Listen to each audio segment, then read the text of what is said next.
फाटक पे परिवाना पहुंचा पिता पास सुल्ताना, बापू किया काम मनमाना, जाना रहा ना हम करत रहन खेलवा।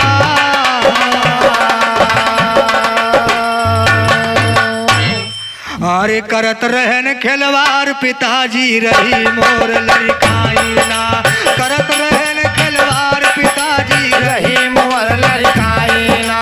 हमारी उम्र की ख्याल किया ना दिया हुकुम फरमाई ना, यस निकाला हमें कह दिया बोला कहाँ का जाई ना। कैला फोर न हम घाटे पर धनुष बाण चढ़ाई ना।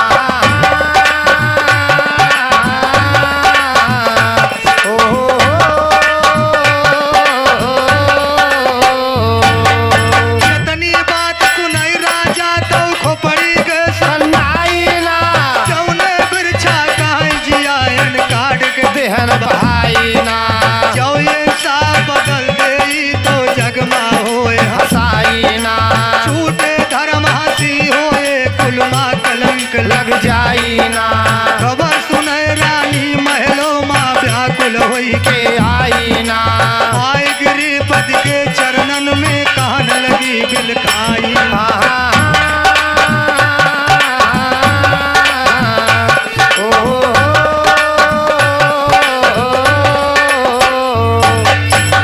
ए भैया वाह, सुल्तान जब शिकार खेल के वापस आता है, फाटक के सामने परिवाना को पढ़ के घोड़ा से उतारने गिर पड़त। जब थोड़ी देर बाद होश आउत बा, सुल्तान उठ के और अपने पिताजी के पास जा रहा है, अपनी सारी गलती को कबूल कर रहा है। कैसे? इतना सुन के महाराज घबराई गए बा, लेकिन जब महारानी को मालूम हो रहा मेरे बेटे सुल्तान को जंगल को निकाला जा रहा है, तो आके महाराज के चरणों पर गिर पड़ती है बा और महाराज को समझाती है। कैसे? कैसे? अरे रानी कहे पीटी के माथ, अरे लालन हो जाई है अनाथ, देना दुनिया माँ है साथ के वो हमार सजना, देना दुनिया माँ है साथ के वो हमार सजना, देना दुनिया माँ है साथ के वो हमार सजना, देना दुनिया माँ है साथ के वो हमार सजना, देना दुनिया माँ है साथ के वो हमार सजना, देना दुनिया माँ है साथ के वो हमार सजना, देना दुनिया माँ है साथ के वो हमार सजना, देना दुनिया माँ है साथ के हो। अरे अब ही बाट बाले पनवा, हर कई दिया माफ पिया है गुनवा, हुए माल बिन लाल नवा, आंधियार सजना होए माल बिन लाल नवा, आंधियार सजना होए माल बिन लाल नवा, आंधियार सजना होए माल बिन लाल नवा, आंधियार सजना होए माल बिन लाल नवा, आंधियार सजना होए माल सजना होए महल बिल्लाल नवा, आंधियार सजना होए महल बिल्लाल नवा। अरे बहुत ही दिन के बाद भुआ के गोसैया हम पे ख्याल, जिन्हा लाल करा ममता हमार सजना, जिन्हा लाल करा हमार सजना, जिन्हा लाल करा ममता हमार सजना, जिन्हा लाल करा ममता हमार सजना, जिन्हा लाल करा ममता हमार सजना, जिन्हा लाल करा ममता हमार सजना, जिन्हा लाल करा ममता हमार सजना, जिन्हा लाल करा ममता। अरे लालन के थोरन के भूल, अरे ओ का बाटे कर कबूल, या बदल जाए अपन रोल, ला विचार सजना या बदल ला विचार सजना या बदल जाया परो, ला विचार सजना या बदल जाया परो। झूलनवा क जई है।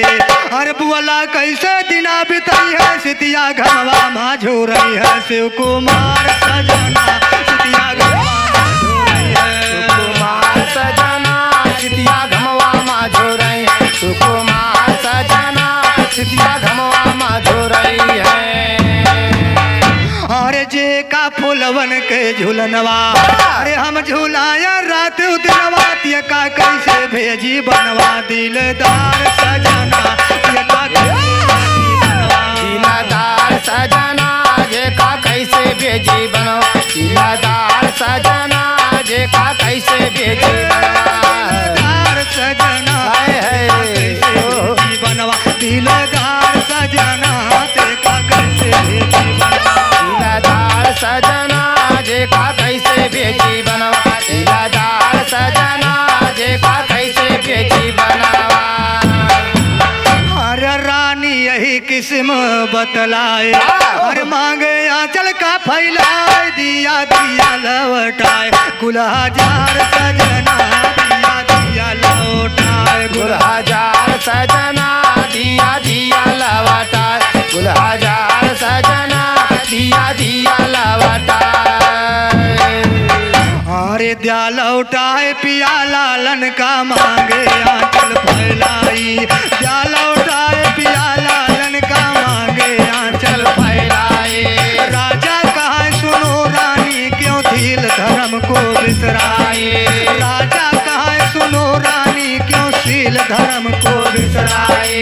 कायम रही है धर्म जो रानी सुत दूसर मिली है आई।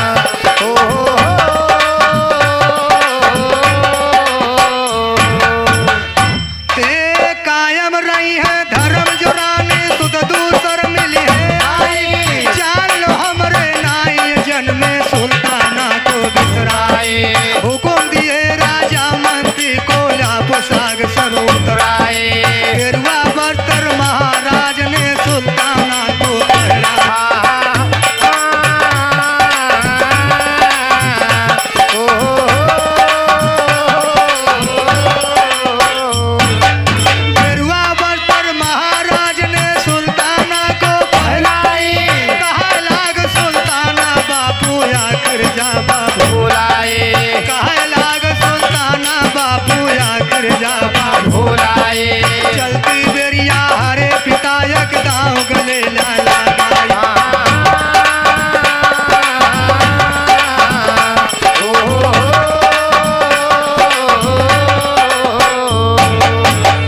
महाराज मंत्री को आदेश दे दिया कि सुल्तान के राजसी वस्त्र उतरवा के उनका गेरुआ वस्त्र पहरा दी जाए और मेरे राज्य से कहीं बाहर निकाल दिया जाए।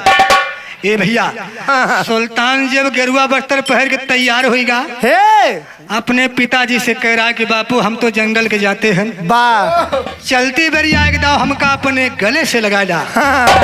ए मास्टर लेकिन कवि जी को लिखना पड़ा कैसे। हरे ललनवा जो बन का चले राम ललनवा जो बन का चले और वही राजा रानी बसेला नया नवा लाना जो बन का चले। वही राजा रानी बसेला नया नवा लाना जो बन का चले।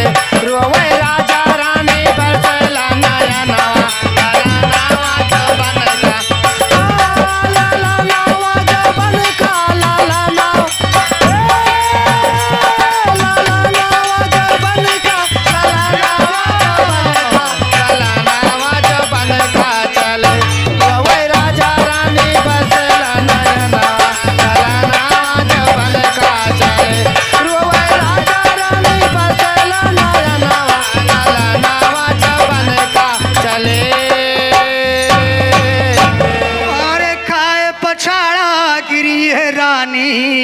आंगन बीच मझा हर पाव पकड़े सुल्तान रोए हर माता यही दया प्यार से चलती बेरिया दैदा बरदना वाला लाना जो बनता चले। प्यार से चलती बेरिया दैदा बरदना लाना जो बन का चले। प्यार से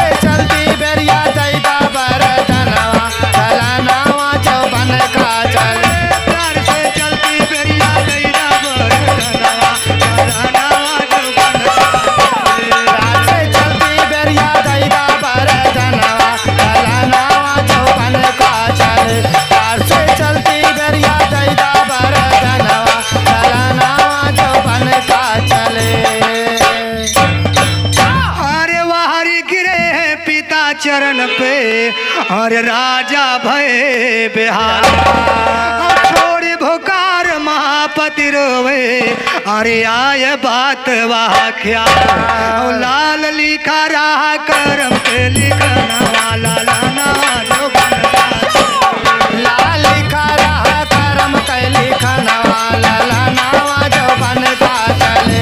लाल लिखा रहा करम के लिखना वाला लाना जो बनता चले।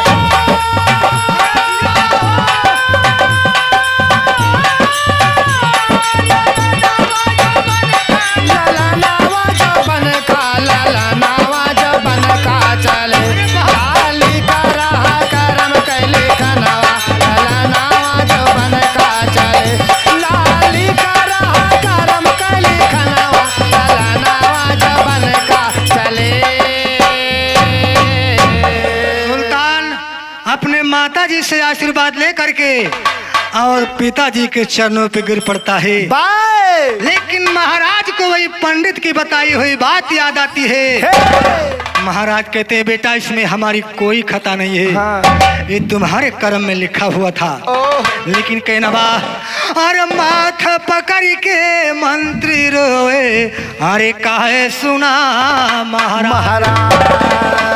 अरे बिन सुल्तान सुन हो जाए और सहारा गराता और राज करी है कावन के बैठे आसना वाला लाना जो बनका चले।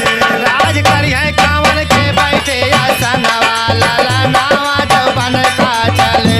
राज करी है कावन के बैठे आसना वाला लाना जो बनका चले। राज करी है कावन के बैठे आसना वाला लाना जो बनका चले। राज करी है कावन के बैठे आसना वाला लाना जो बनका चले। राज करी है कावन के बैठे आसना वाला लाना जो बनका चले। मंत्री महाराज को समझा रहा है वाह कि राजन आपके न रहने पर यहाँ का राजकाज कौन चलाएगा। काहुआ हम सब ही मरी गाहन हो। नहीं तो 4-5 जने वही जिंदा हो पिंडा पानी दिए भरेगा। जानता हूँ तो कहाँ बैठा है। कहाँ बैठा भैया। कांडू मांडू में। कांडो मांडो नहीं उसको काठमांडू कहते हैं। जी जी जी। हाँ। लेकिन राजा ने क्या जवाब दिया। कैसे। राजा कहे धर्म न छोड़ब अरे छूट भले शरीर। अरे माधो राम लिखत के रुआवे अरे बाहे नयन से नीर और धीर धारा नाहे रुआवा है सुगना लाला नवा जो धीर धारा नाहे रुआवा है सुगना वाला लानावा जो बनका चले। धीर धारा नाहे रुआवा है सुगना वाला लानावा जो बनका चले।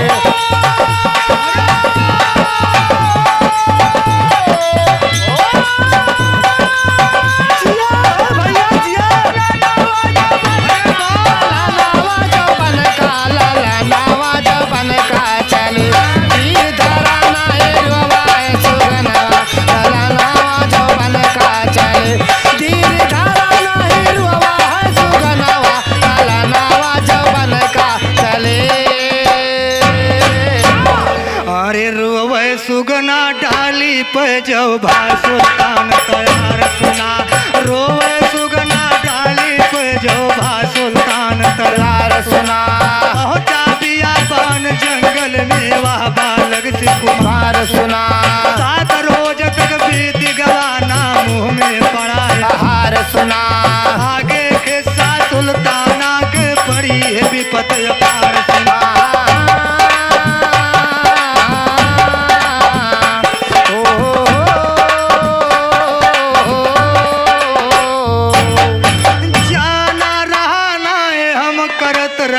खेलावा